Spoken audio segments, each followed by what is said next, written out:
А что это? Я вот просто не вникал. Как это особый статус? Именно особую роль, собирательную роль, как будто русский народ играл в истории России. А разве не играл? Играл. Ну, как вы относитесь к тому, что вот одну нацию, допустим, будут выше прописывать, даже в Конституции, то есть другие у нас... Положительно отношусь. Керек түгел.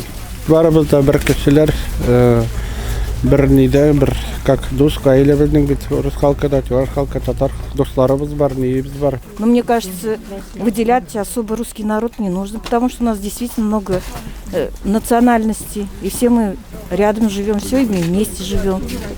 Прописывать именно русский народ, мне кажется, не надо.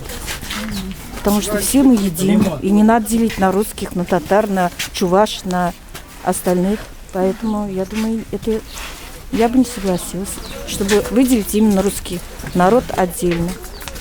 Пусть будет наш многонациональный, как он был из года в год, как мы начали все жить вместе, так и мы должны жить вместе. И делить нельзя, это же вражда какая-то будет. Зачем это надо? Ну, не особый народ, а защищенный, что народ в России – это русские, правильно? Российские. И они должны защищены быть, естественно, больше, чем, ну, например, приезжий человек с Узбекистана или с Киргизстана или чего.